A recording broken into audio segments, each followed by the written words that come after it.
Good afternoon and welcome to The Joy Show, where being your unique and remarkable self is truly a gift to all of us. I'd like to begin today by acknowledging that the land that we work, live, and play on is the historical and traditional territory of many Indigenous nations. And as we gather from many places on Turtle Island, we as settlers are grateful for the opportunity to meet here, and we thank all the generations of people who have taken care of this land for thousands of years, including the Métis, Inuit, and all other Indigenous people. And though I am not a person of African descent, I am committed to continually acting in support of and in solidarity with Black communities, seeking freedom and reparative justice in light of the history and ongoing legacy of slavery that continues to impact Black communities in Canada and the US.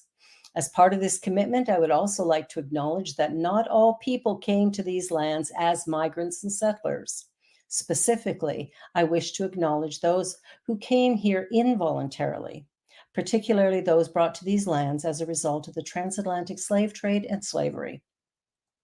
In support of our ongoing efforts to confront anti-Black racism, we pay tribute to these ancestors of African origin and descent. We also acknowledge the contributions made both in shaping and strengthening our community and our countries. And by making this acknowledgement, we strive to be allies and take an active part in reconciliation. What I know is that I recognize our oneness, I realize our history, and I choose to create a new reality because I know we are one.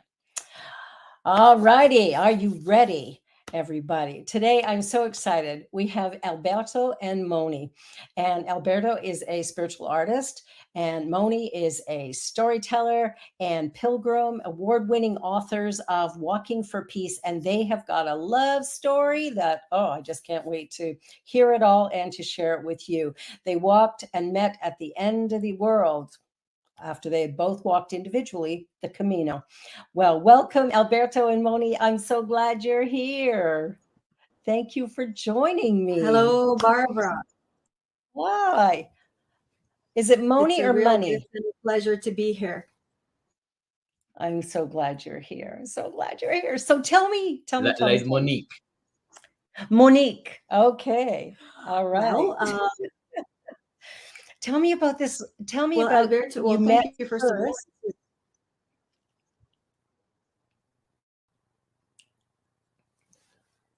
We don't hear you. Yeah, you're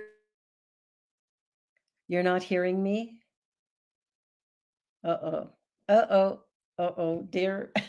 we've got some freezing happening. Oh my goodness. Okay, Hello? They're frozen. Oh, there we go.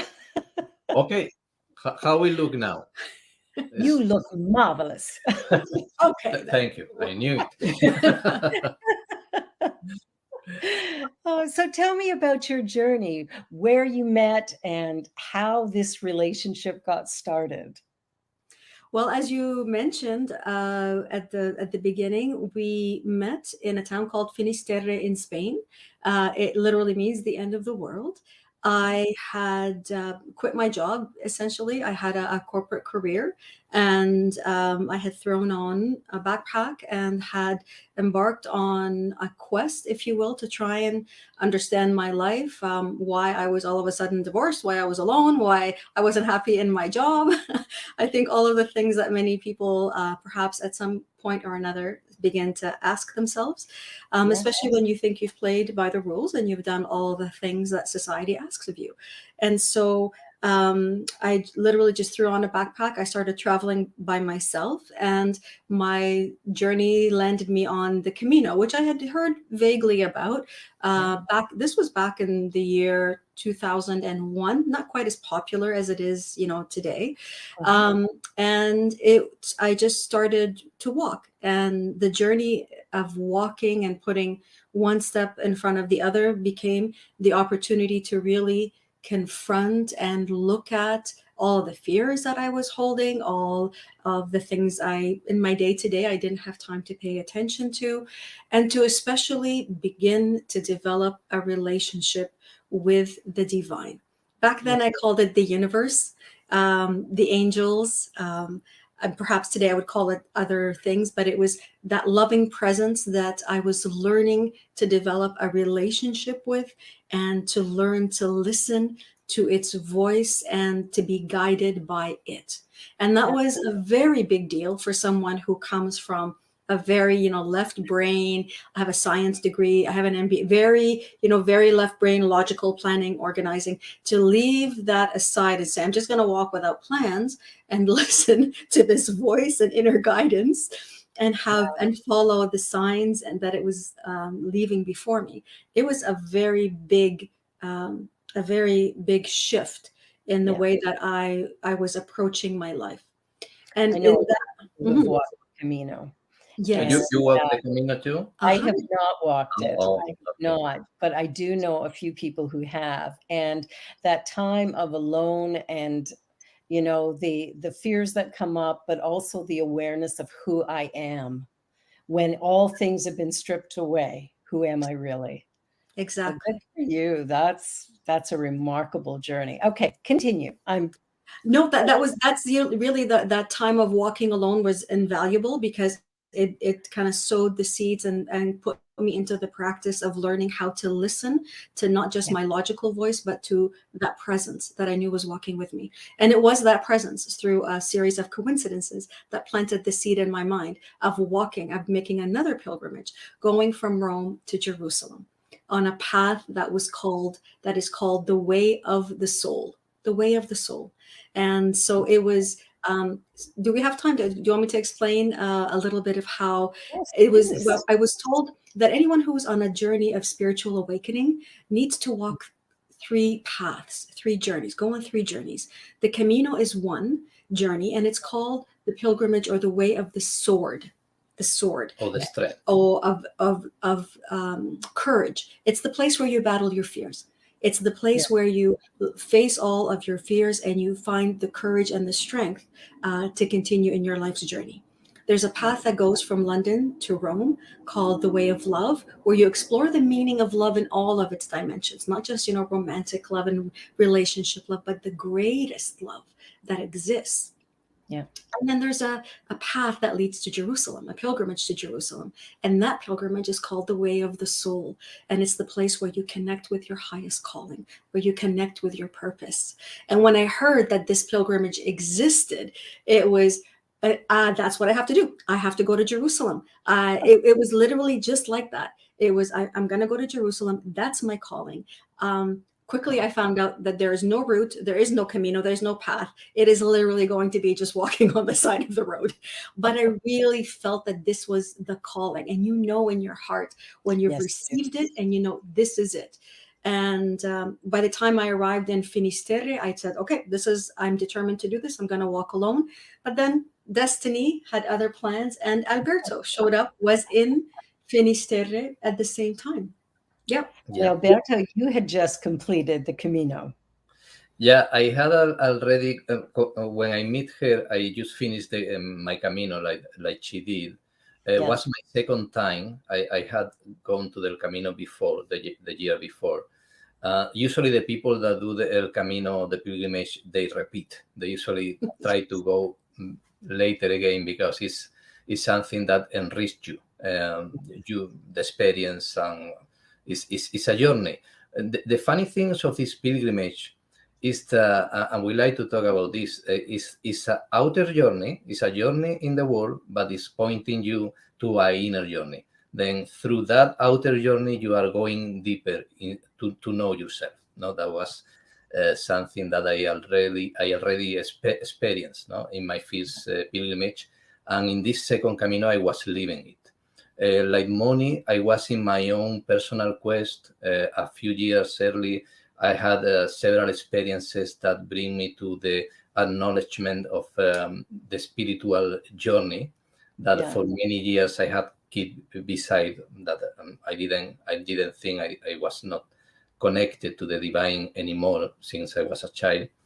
And with the Camino, with the pilgrimage, the first time that I went, I found that was a perfect way to experience and to practice what I already was learning. You study, you read books, you read courses, and you learn a lot of theory, but you need to practice it. You need to put it in practice in your day-by-day life.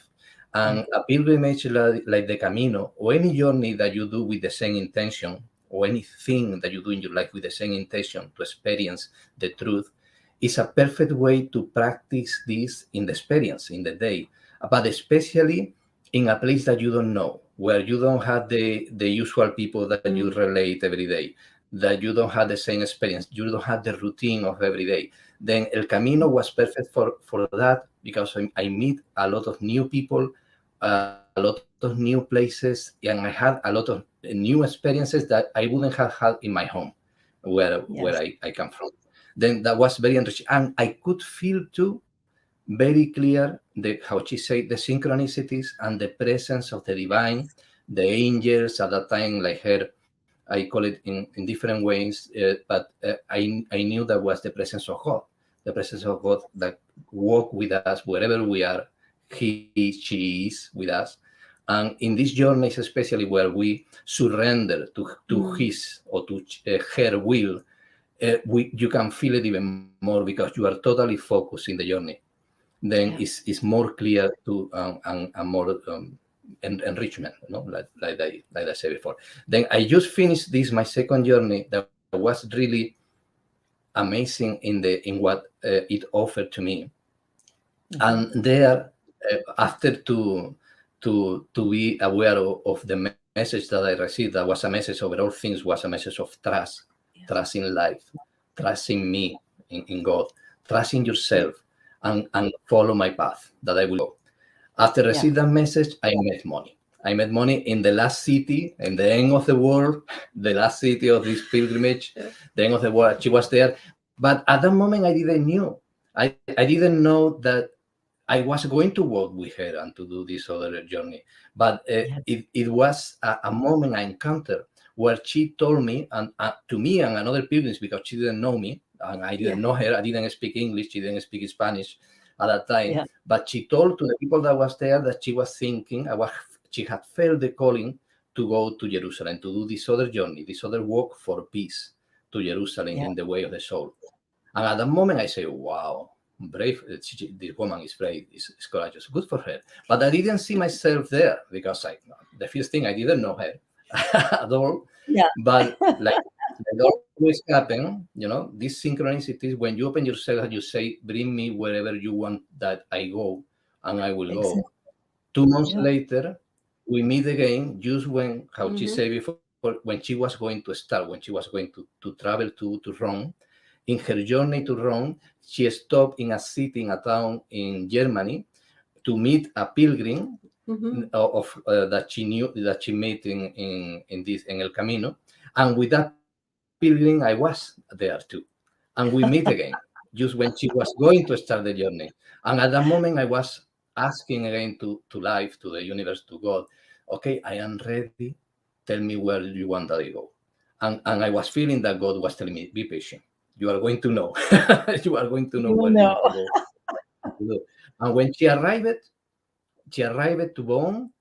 The moment that I went with this pilgrim to meet her, I didn't think that was going to be the path. I started to see signs everywhere. Balloons, these balloons that hot air balloons, hot air balloons that are going up. Signs in the streets say, here it is. So this is the next step. Synchronicities like that, very clear.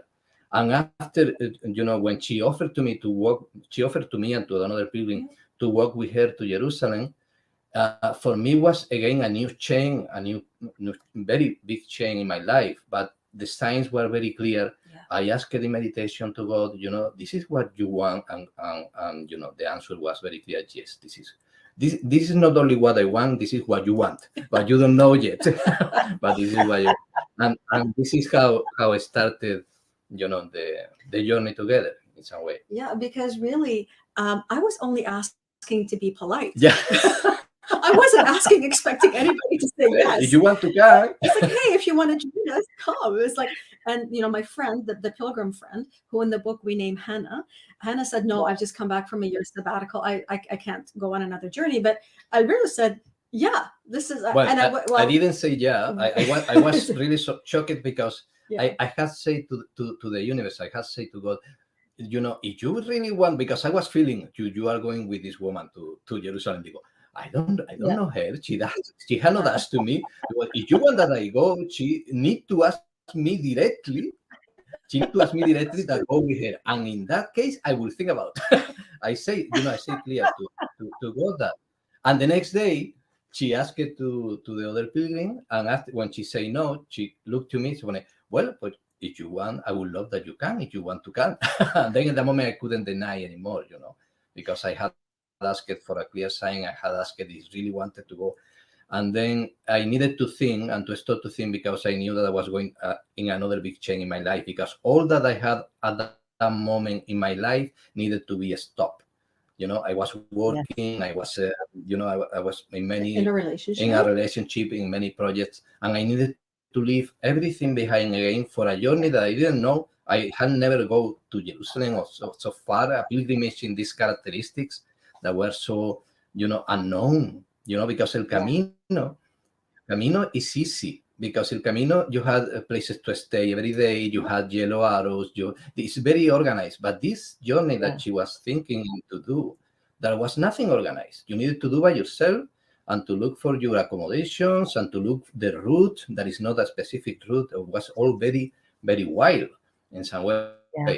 But I knew that as I was doing that, I knew this is I had learned with the Camino, and I had seen the hand of God and the providence in El Camino in Spain, what I'm going to see in this new journey.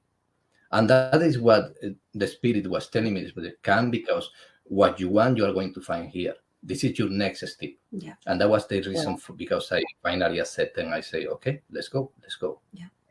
That's so powerful, because I think so often we get so caught up in logistics and, what's right and wrong, am I doing the right thing? And in that moment of true surrender, just take me, all of a sudden doors open and things happen, and it's completely different than you ever expected, but ends up being richer and more rewarding than ever imagined. And So you found love. True. It's well, not at the beginning. Not at the beginning, because at the beginning, the first thing I didn't want, and she didn't either. We didn't want a relationship. We didn't want to go out of our spiritual path. Exactly. And we know that a relationship, you fall in love, you become a little crazy, and you lose all the little bit. And we didn't want nothing of that. We are going to be continuing feeding in our path, in the spirit. The spiritual path is the only thing. And of course, I am not going to look, not her, not anybody. Yeah. And that was clear for us at the beginning. Yeah, and truly, like in the beginning, we were strangers. We didn't know anybody. Like we didn't know each other. We couldn't speak between each other. Yeah, like here we were, and we were thrown together, and that's how it felt like. We were thrown together. I started walking a little earlier than him, because he needed to tie up whatever he was tying up, his life in Germany, and so I started walking, and then we met up 2 weeks later. But really, he was a stranger to me. He was he was a stranger. He was we were trying to figure out how to walk together.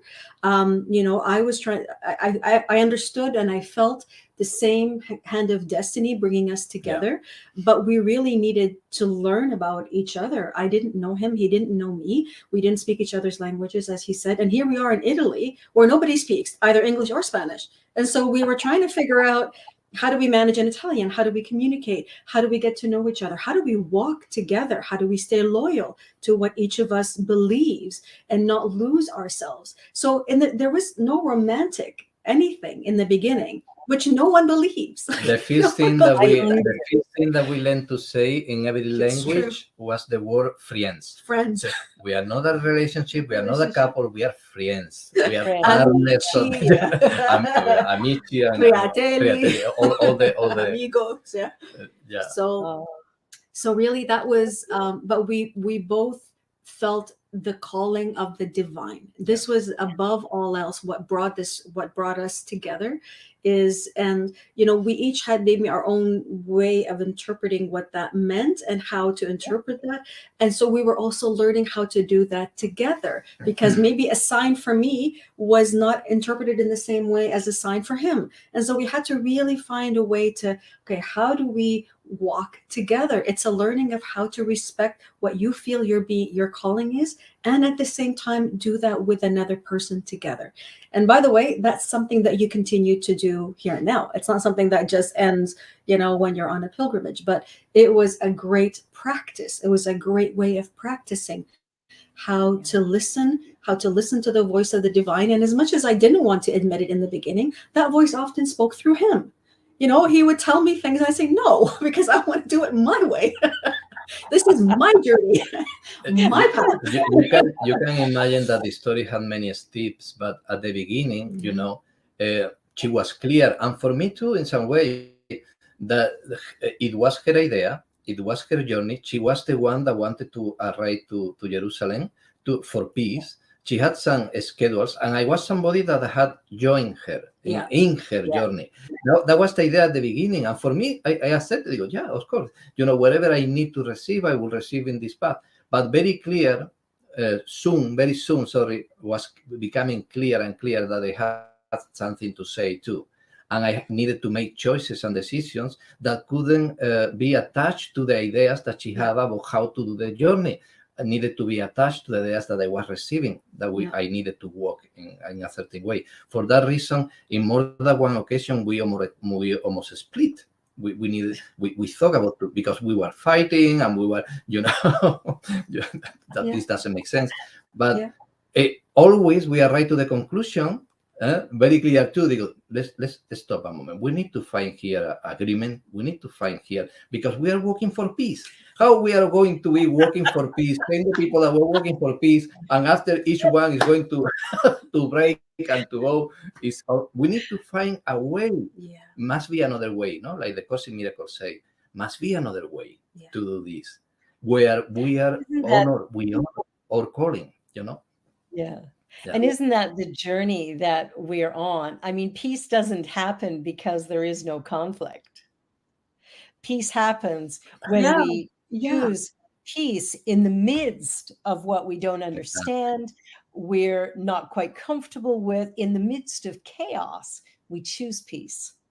And that's where it gets birthed. So what a powerful journey for the two of you.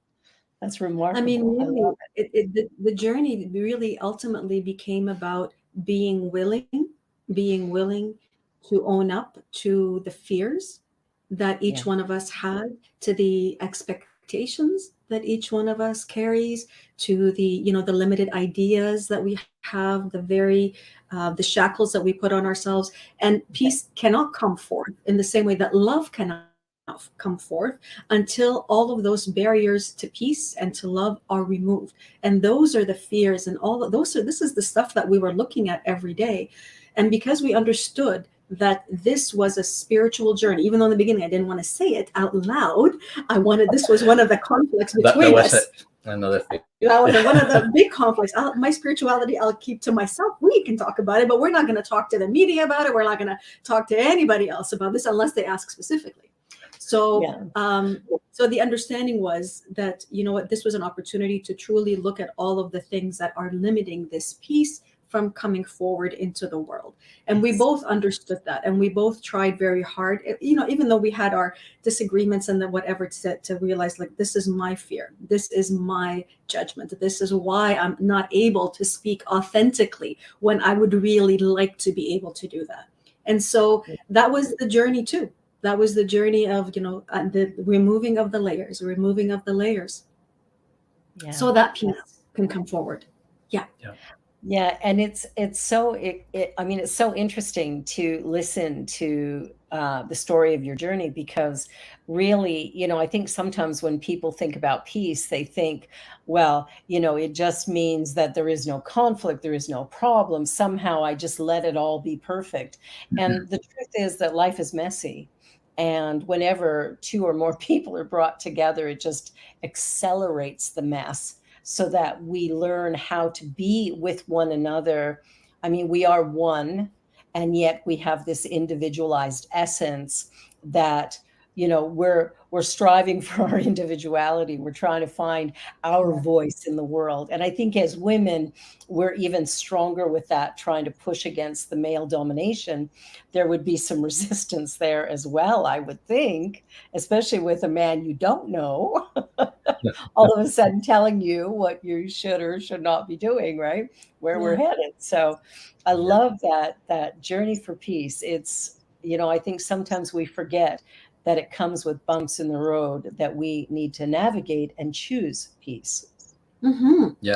Yeah, we have to be willing. I mean, one of the greatest, I mean, Ho'oponopono gets into this, teaching gets into this, the Course gets into this, that relationship, what relationship offers you is the unparalleled opportunity to be able to look at what it is within me that I really need to be giving to the Holy Spirit, or giving to God or to the angels, to be corrected, so that I may see my partner truly. And in seeing him truly, I recognize my if I see the brilliance in him, the Christ in him, what the Course will call the Christ, if I see the perfection that God created, that's beyond the body, that's beyond the apparent conflict we're having, that's beyond this veil that's keeping us and wanting to keep us separate. If I'm able to give all of that part to the Holy Spirit, or to God, or to the angels, and truly sit in the presence of peace and allow that peace in him, or that love and that brilliance in him to come to me, then that is what the power of relationship offers you, is that. And if you can practice it and live it truly, and be committed to that with one person, and the person that usually pushes your buttons, because you're 24/7, you're with them. If you're able to do that with them continually, then it becomes the foundation for being able to do that and to share that with others. So that's power with relationship. That's beautiful. I love that. We're going to take a short commercial break, and then we're going to be right back so we can just go a little deeper and talk about the book you wrote as well. Books. There's so much. All right. You're watching The Joy Show, Just One You, and we'll be right back. Don't go anywhere.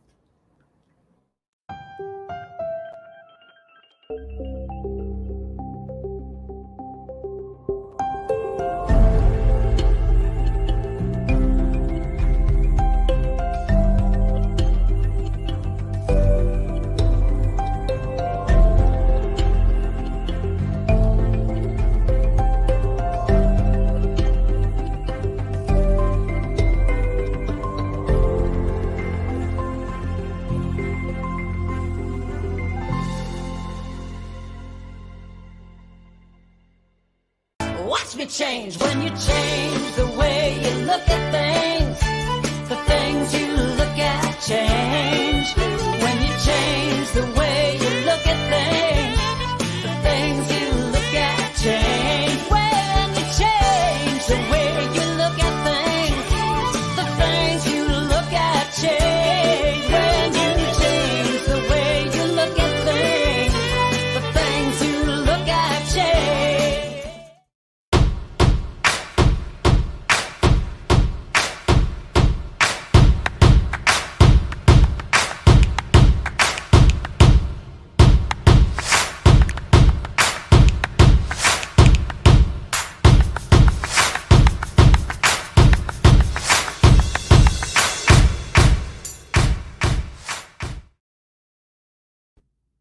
And we're back. So we've been talking about this journey of peace that you did to Jerusalem, and the loving energy that got formed from there.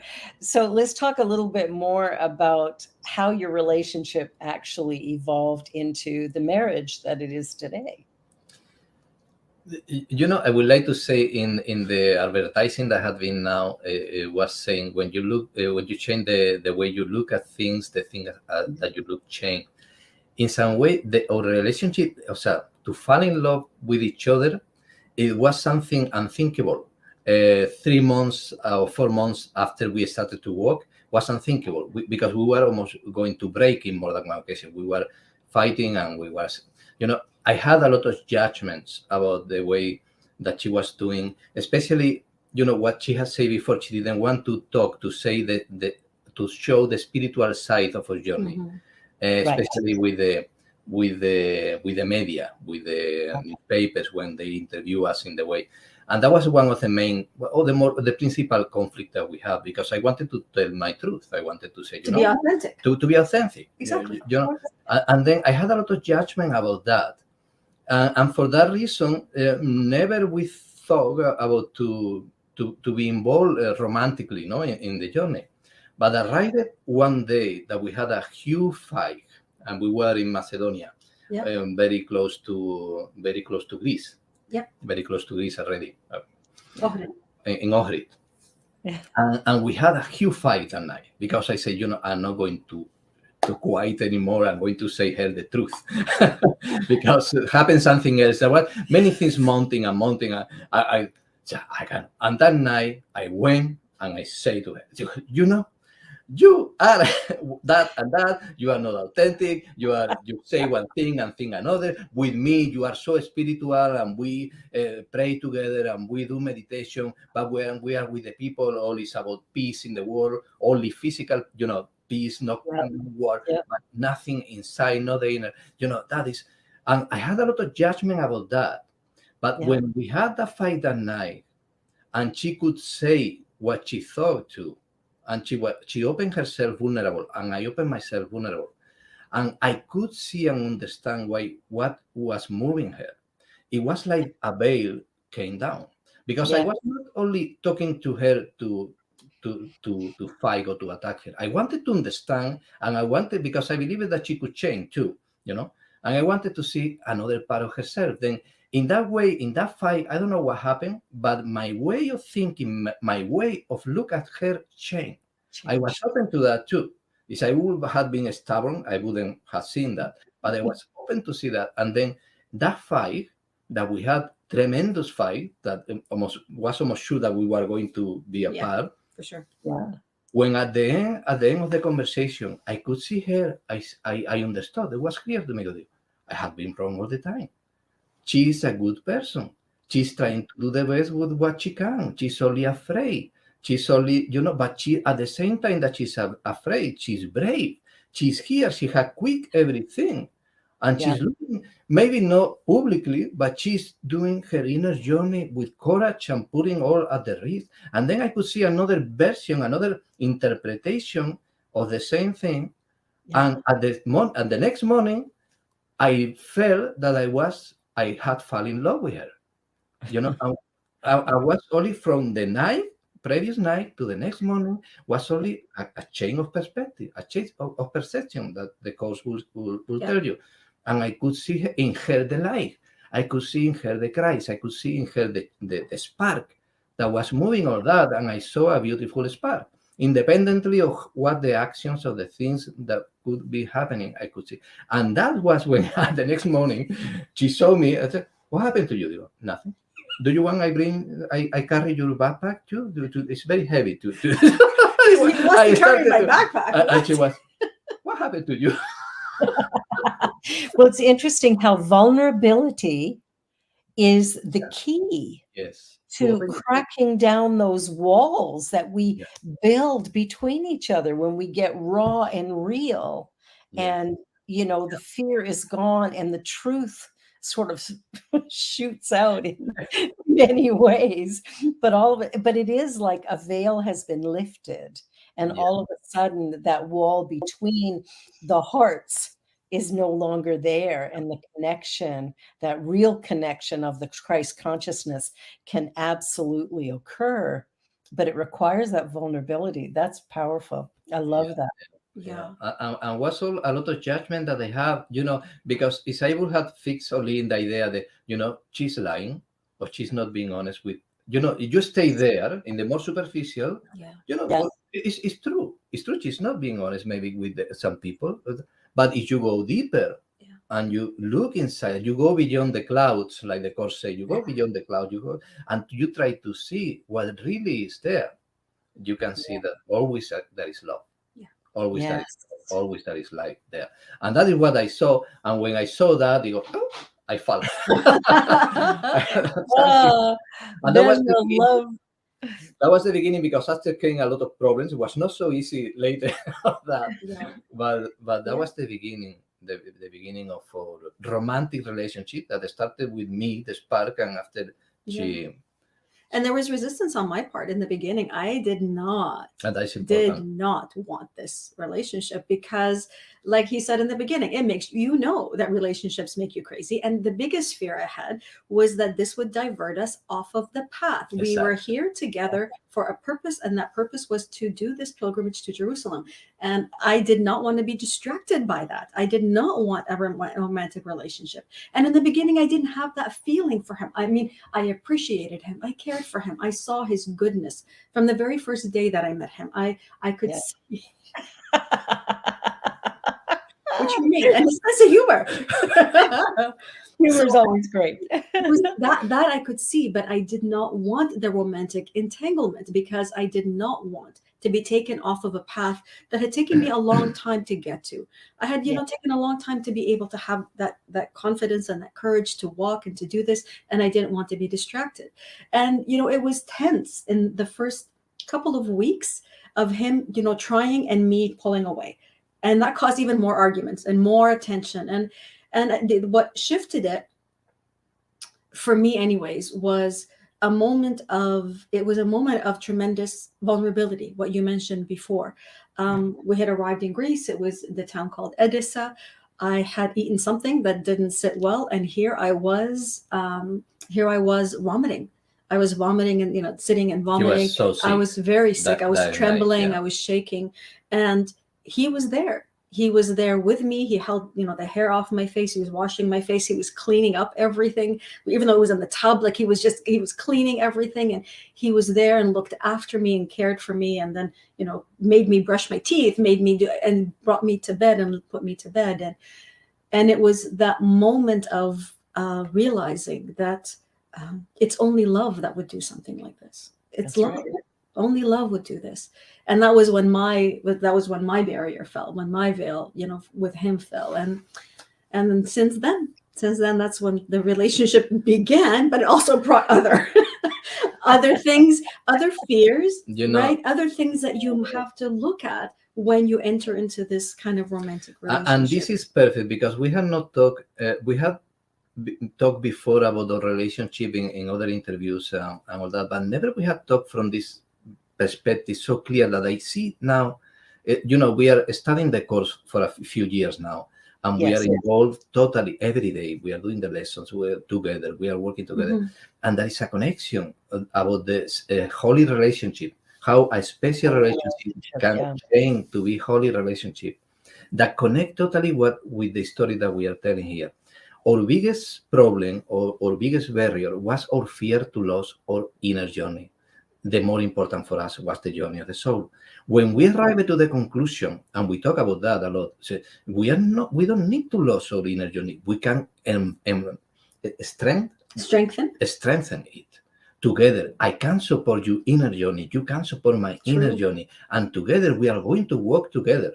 And it's in some moment we felt that God say us, it's okay. It's okay until now. Now we know for the course that it's not necessary, but because in the moment that you join in the purpose, you join in the more holy purpose that you can have, that is the spiritual path. The path to know yourself, the path to walk beyond the physical, to go to the truth of who we are. Then the special relationship that is special because had other purpose different of that become holy because you have unite the holy purpose that you have with the holy purpose that another had, and then a holy relationship had been created there. And that was when we committed. Even when we did a ceremony, I buy her we buy rings, with our spiritual names. Our vows was especially to follow the path and to help each other in that, and that is the greatest thing. And that was what for that reason became a holy relationship. That is what the course say. Now our work is to be capable to see the Christ not only in each other, but in everybody, to see the Christ in you, Yes. Barbara, to see the Yeah. Christ in every creature in the world, to see the Christ in the neighbor, in everybody, even when still the appearance can show another thing and can show conflict. No, I know that behind all these clouds and all that I see still, that is the Christ in everything in life. And There then, is only good. exactly, and then in the holy relationship is a great help to do that. Yeah. Whatever, and doesn't need to be a romantic I was going to relationship. say, exactly. Can be a friend, can be a Exactly. brother, Yeah. can be somebody that has the same holy purpose that you have, and you say, let's go to work together. Yeah. And Let's that walk together. become one of the most powerful things that exists. It's not the most Yeah. in this world that still we are dreaming, no, we are projecting. I love that. I love that. And so you co-authored the book, Walking for Peace. Mhm. Yes. Tell me a little bit about the book. Well, it was a journey in itself that took about 7 That was to another 8 journey. years. And pretty much every fight that we had during our walk, we relived when we were writing the book. Because once again, it was how I want to do it and how he wanted to do it. How, what was important for him and what was important for me. Are we going to talk about spirituality or not spirituality? There was a lot of thing about to be authentical again. Yeah. The same that in the The past. same issues. I am capable. I had the courage to say publicly to my family, to my friends, what I believed at that time and what I did and what I said. That was one of the first, the biggest barriers to at the same time. That's right.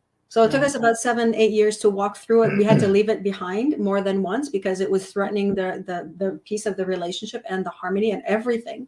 And what the threat of separation, the same things that happened during walking were happening as we were reliving it. And so it was another opportunity to be able to allow that to be healed, and especially for me, to allow that true, authentic voice that I knew wanted to speak through me, for that to come through in the writing. I wanted to write the book that would sell. And his insistence was that, no, we are going to write the truth of what was happening to us. And so the journey for me became about having the confidence to face all those fears of what everybody's going to say, what everybody's going to think, and all of that, so that the truth can actually talk through this book. And so that's how it came about. The course says what people think of you is none of your business. Yeah. That's it.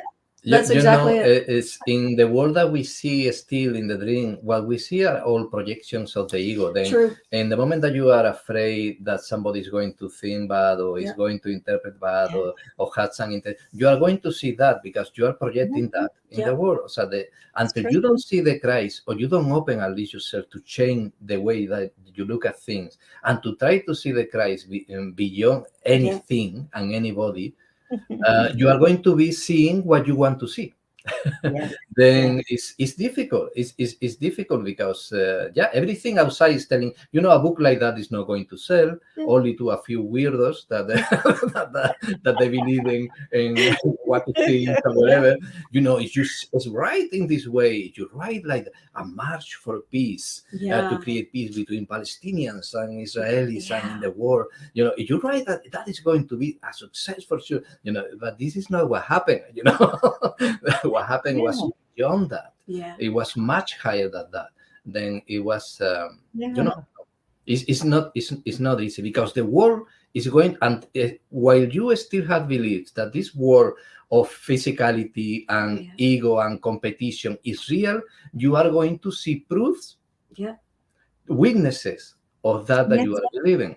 Then in some moment you need to break and to say, whatever I see, I don't mind. This is what I believe, what my inner voice is telling, the spirit is telling me, and I'm going to follow this path. And then when you can see the miracles, you will see the miracles because the world will show you what you have chosen. And in your heart, there's, that doesn't require, when it's truth, when you are writing from the part of your mind or speaking from that part of your mind that's trying to impress other people or to get them to like you or to get them on your side. That's not necessarily speaking from truth, from authenticity, from spirit. And Yeah. so this is, whether it was walking, whether it's writing, whether it's speaking, ultimately it is a practice of allowing what is truth to come through what is in this moment my voice, his voice, into expression in the world. This is what we are essentially here to do, whether it's through his illustrations, whether it's through this conversation that we're having. We are the practice, and it is practice. It is the practice of saying, I'm putting my own, all my fears and all of whatever doubts and insecurities, those I give to what the Course calls the Holy Spirit. I give them to God. I give them to that voice which will take care of them for me, so that I am clear to listen to his voice and to allow his words, her words, to flow through me into this instant. This is the practice. It is the practice. It is about listening to that inner knowing, that inner guide that says, here's what's being called for now. And it's interesting how we resist it. It's like, there's this little voice going, do this, do this, do this. And there's a part of us going, I don't think so. I'm doing that. So I think that's the journey that we're on continually, is being willing to be vulnerable, to be courageous, and to stand in the consciousness of the one and allow the energy to flow unencumbered. And that for us, because, we kind of like to control things, like we have any. Really? It's the grand illusion that we have control. Yeah. It's fear, it's Yes. the fear to the consequences, the fear to we had a belief system that proof itself is showing us all the time what we really believe, what we want, and then it's confirming. We are confirming what we believe with what we see. They go, you see what I told you that this will happen, and there it is. Because we are putting it there. We talk about that in the last, it's a loop. But there is, you'll see it. Exactly. But there is something with you that know the way. And that is the salvation. This is salvation. That is, because me alone, Albertito alone, he wouldn't know. He would have not a clue. Trying to control all the possibilities and all the things that can happen and all no, but there is one with each of us, in all of us, because we are one, we are the same one that is guiding us, that know the way and know what is the best for you and know what is the more convenient. Know who you are, that you have no idea. I have no idea who I am, even when I think that I know now. I know now, after so many years of spiritual search, I know who I am. I have no idea. I cannot see the light of what I am. I cannot see to be one with God. You cannot imagine that, to see the holy, perfect Son of God. You cannot imagine what is that. We are coming close, but still we have no idea.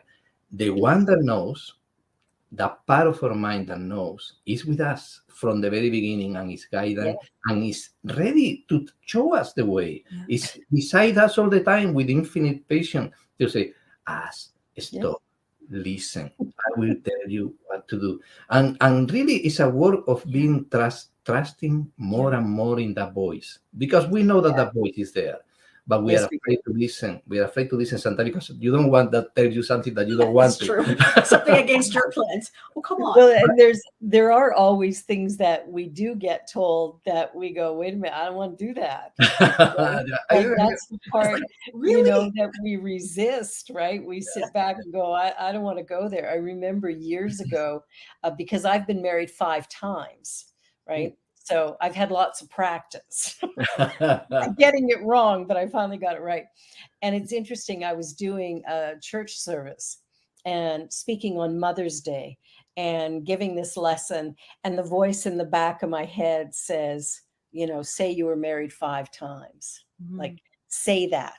And I'm like, I ain't saying that. They'll never have me back. I'll be judged. I'll be stoned. I'll be whatever, right? And finally, I blurted out, and there's this whisper that goes through the congregation. What did she say? And then I follow it up with, I thought I'd give Liz Taylor a run for her money, but I fell short. I met the right person, and I became the right person. at the end, when I'm chatting with women afterwards, because I kept thinking, oh my gosh, they will never have me back. Afterwards, I had probably 11 or 12 women come up to me, some of them in tears, going, that is the first and most honest message I've ever heard from a minister. And I'm so grateful that you gave voice to, you know, what I'm feeling, what's going on for me, and that sort of thing. It was really powerful, but it was that vulnerability and it was getting a push from the inside, right? It's spirit Yeah. going, okay, it's time. Go Yeah. ahead and talk about it, because it's easy just to go, yes, I'm happily married. Yeah. Yeah. Yeah, yeah, You know, there's our agenda. What is the ego There is. agenda? And then there is what the Holy Spirit knows you absolutely need in order to wake up, and in order to what it calls to wake up everybody around you. And so you're not going alone here. You know, No, it's not it's just you, collective. it's everyone with you. And Yeah. the more that you're able to allow that voice and that Yeah. truth to speak through you, it knows exactly the words and how they will land and how they will be used everywhere. And so, Every time. Yeah. And well, that's what's powerful, right? Is that journey of surrendering, right. right? And surrendering is sort of giving into that highest potential. It's not a limitation, it's an expansion. exactly, Exactly. exactly. And Because- that's what yeah. we miss sometimes, right? Yes, yes, and you know, one of the, now that you're telling about the 5 marriage, the biggest impediment or barrier is what we are ashamed or afraid Yeah. to show. You know, Yes. and the course talk about that a lot. You need to bring Yeah. the cold darkness. You need to bring it to the Yeah. light. You cannot hide it. You cannot keep secrets. This doesn't mean that you talk to everybody. No, but the first thing you need to look, okay, what is that I'm afraid to share? Let's go to bring it here and to see truly with the spirit, what is this? What really happened here? It was Yeah. a sin, it was something terrible, or was simply a error, or simply was a mistake, or Yeah. simply was whatever it was. You know, don't be afraid to bring it out. And when you are not afraid to bring it out and to look at, you are not afraid to share it with others. Yeah. Because others can learn too about that. There is nothing bad to bring that out and to look at and to say, you know, it was a honest mistake. I didn't know better. You know, you or whatever, you know, the situation. I didn't know better, and this is what happened. But I am ready. Now the course tells you, so is you can accept that you don't know anything, but you are ready to know. Yes. Everything will be shown to you. Exactly. Yes. You first need to accept. You can say, I don't know anything, and I don't know. I'm thinking that this was bad, or this was terrible, or it was. I don't know anything. I'm bringing it out, and I am open to see this from another way. I'm open to see the truth in this. I'm open to see the truth in me. And then the fear goes, the shame goes, the guilt goes, and something new come outside. And after you see that everybody has his secrets of his things, and when you are liberating yourself, you are helping to others to do the same, to liberate themselves too. Well, that's it, right? We learn from one another, and the words that are spoken are ones that, you know, everybody, whoever's listening, it is a gift for them as well. So that moving from shame, allowing yourself to be vulnerable is such a powerful part of life, and so important if we want to experience joy. Yeah. Now, you've written some children's books, and Alberto, your art is hanging behind you, which is well, there's some pieces that so there because need to be done. But you've got children's books as well that I am happy. Yes. Yes. I love that. That came as a result of affirmations that we used to speak to our daughter. Yeah. That's how it began, with affirmations. Before she would go to bed, we would start talking to her about, you know, who she is. You know, I am powerful. I am strong. I am happy girl. I am a spark of the light. I am a of spark the of light. universe. Exactly. You know, all this kind. And this brought the idea to create a children's tale. Yeah. And the character Angela is based on our daughter. In our daughter when she was that age. Yeah. And that particular copy is in 3 languages, because we saw that there are many families who speak more than one language in their home, and so it's English and French, and our home is French and English. My husband is French Canadian, and our daughter is fully bilingual. She's been schooled in French right from beginning, and yeah, it's important to have more languages. Indeed. I love that. So, what other children? Like you had another children's book as well. Yeah, we gained some awards with this one, and then years later we felt the call to create a second book, a sequel that is My Family and I. Should be there too. Yeah. Oh, nice. My family. My family and I also, again, 3 languages. Yeah, 3 languages. But it's also, in this case, expanding our definition of what is family. What is family? Yeah. You know, Yes. expanding it, and so including out to the universal family, our one human family, and getting us to look beyond just what is just near, just people closest to us, and that ultimately we are part of a universal family. Yeah, beyond the body. Beyond the body, exactly. That's a really important message, especially as we look at the things that are changing right now with, Indigenous lives and Black lives, and just the way in which people tend to separate when separation truly is the illusion. Exactly. And, how we come together acknowledging that there's only one race of people, the human race, and it's sort of dropping down those walls that have given the illusion of separation. Yes, it looks like you're there and I'm here, but the truth is there is no space between us. There is that infinite energy, that divine presence. So I think I love this, My Family and I. That is fantastic. And I've been writing children's books as well. I just started doing a series called Just One You. And so I gotta start publishing them now. That's right. Oh, Coloring the Soul. That's beautiful. Yeah, this was a coloring book that we did with some for a few years. I was doing portraits of the soul. Yes, that were symbolic representations of who we are beyond the physical, with messages from the divine. And then I did hundreds of them, and then from a few ones of them, I created this coloring book with the art line of each one, and an inspirational message with each image, exactly. A channeled message with each of the images. Exactly. That's beautiful.